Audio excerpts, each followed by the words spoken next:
Welcome back to Explaining Everything, the channel where we dive headfirst into the stories, science, and sheer weirdness behind everyday things you probably never questioned until 2 a.m. Today's spicy question comes from one of our flavor-curious viewers, Haruna00. Thanks for the suggestion, Haru. You asked, why did MSG get a bad reputation? Oh, MSG, the flavor hero turned into a misunderstood villain. 1 minute it's making food delicious, the next it's being blamed for your aunt's headaches, your neighbor's mood swings, and maybe even that one time you texted your ex. But is it the culprit?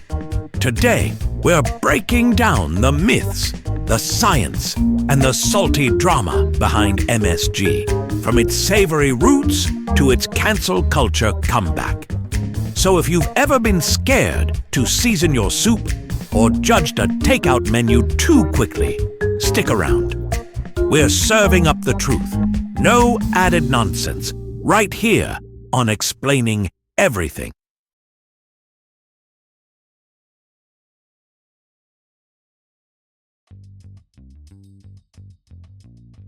Okay, first, let's talk science.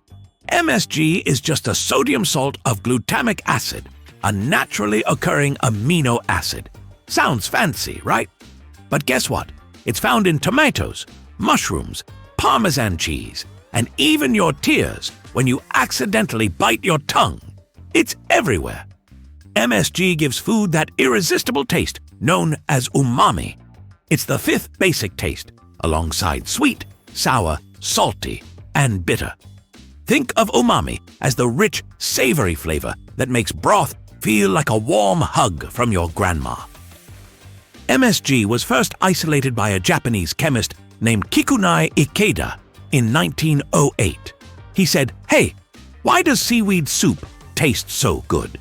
And instead of just accepting that soup is magical, like the rest of us, he scientifically cracked it. He isolated glutamate from kelp, combined it with sodium, and bam!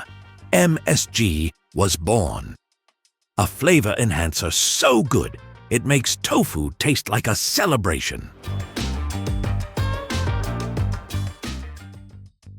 MSG quickly became a global culinary celebrity. Asian cuisine embraced it. American food companies sprinkled it like fairy dust. Canned soups, frozen dinners, and potato chips were riding high on a wave of artificial deliciousness. By the 1950s and 60s, MSG was everywhere. It was like the Ryan Gosling of food additives. Reliable, charming, and always leaving you wanting more. But then, things took a dramatic turn.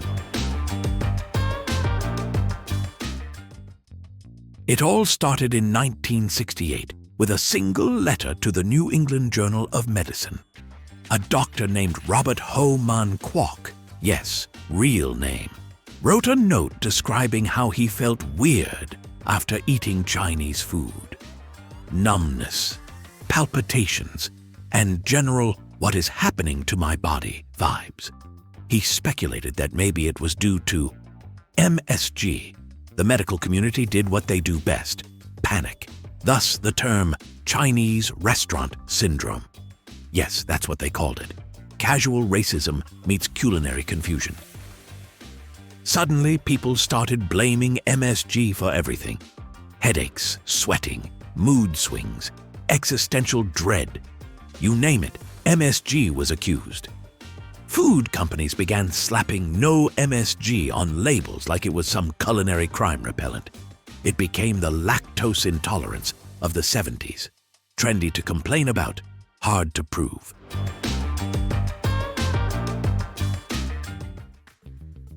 But here's the thing, despite all the public panic, science could not back it up. Multiple studies, including double-blind placebo-controlled trials, a.k.a. science's version of a trust fall, found no consistent evidence that MSG causes symptoms in the general population. Sure, a minimal number of people might be sensitive to large doses of MSG on an empty stomach, just like some people sneeze when they see the sun. But that's not a global conspiracy. It's just biology being weird again. The FDA, the World Health Organization, the European Union, and pretty much every other authority on food safety have declared MSG safe. It's classified as generally recognized as safe, GRAS, which in food lingo is a gold star. Now here's where things get spicy, and not in a fun sriracha way. The MSG panic wasn't just about misunderstood science. It was wrapped in layers of xenophobia and racism, particularly against Chinese American restaurants. Think about it. Nobody was freaking out about the MSG in Doritos, canned chili, or Cheez-Its. Nope, it was always Chinese food getting blamed. The term Chinese restaurant syndrome was later widely criticized, and rightly so, for singling out an entire cuisine based on bad science and cultural bias. In other words, MSG didn't ruin its reputation. People did. But fear not, flavor fans. MSG is making a comeback, and this time it's got receipts. Chefs, food scientists, and foodies are reclaiming MSG's reputation. You'll find it in trendy ramen joints, artisanal seasonings, and that one guy on TikTok who cooks everything with one hand and has 1 million followers. People are realizing that umami is life. MSG can make vegetables taste meatier, soups taste richer, and leftovers taste like gourmet meals. And no, it's not poisoning your bloodstream. Also, a fun fact. Breast milk contains glutamate. That means you've been enjoying the building blocks of MSG since the day you were born. Welcome to Team Umami, baby. So, to wrap this up like a wonton, MSG got a bad reputation thanks to one letter, a public overreaction, and a big helping of cultural bias. But science has cleared its name, and the flavor party is back on. Next time you see MSG on a label, don't be scared.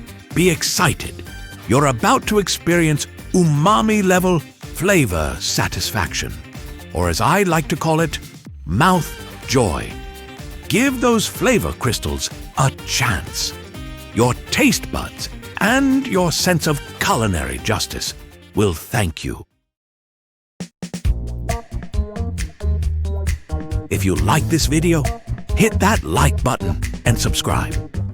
Also, if you have suggestions for our next video, feel free to share them in the comments below. We'll be sure to give you an acknowledgement for your contribution. Thank you for tuning in, and join us next time here in the channel that answers all the why, what, who, where, and how questions you've always wondered about, here on Explaining Everything.